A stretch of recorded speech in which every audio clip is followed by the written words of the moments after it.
大家好，欢迎光临大鱼食堂，又是粽叶飘香时。今天我们来做一份充满传统韵味的碱水粽。先准备粽叶，干的大竹叶20张左右，用清水浸泡3个小时。如果你用新鲜粽叶，就跳过这一步。500克糯米，淘洗后加水浸泡。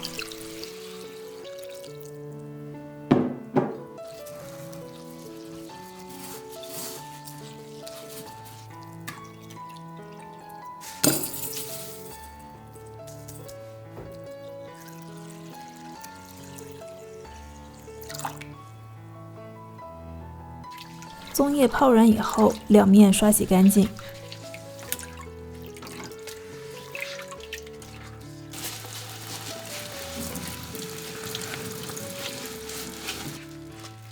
剪掉一端比较硬的部分。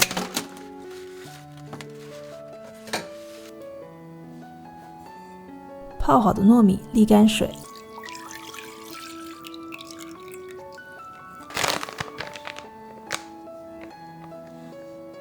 加入5克食用碱面，也就是碳酸钠，碱的用量是糯米量的1%。搅拌均匀，米的颜色会变成浅黄色。再加1大勺的植物油，这样煮好的粽子会比较好剥。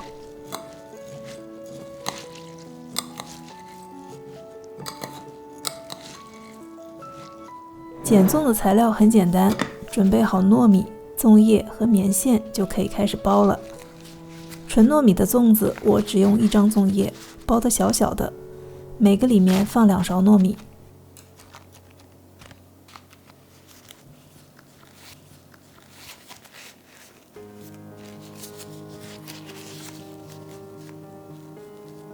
粽子不用包太紧，煮的时候它会膨胀。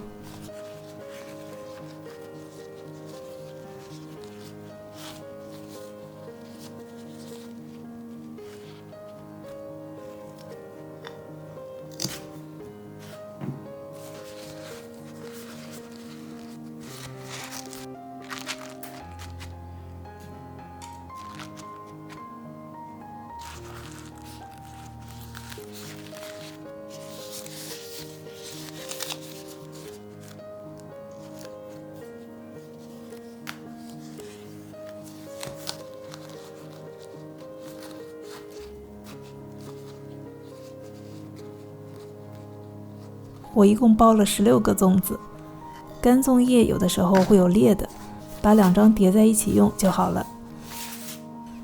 煮粽子的水要完全没过粽子。高压锅上气以后，转小火煮1个小时。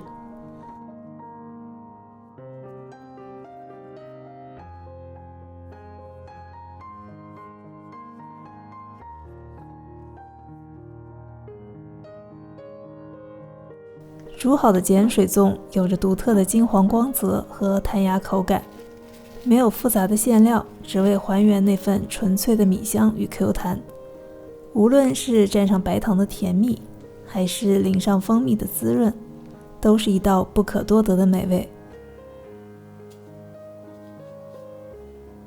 这个端午和家人一起品尝这份来自传统的手作心意吧。如果你喜欢我的视频，欢迎点赞、订阅、评论、转发。感谢收看，我是大鱼，我们下期再见。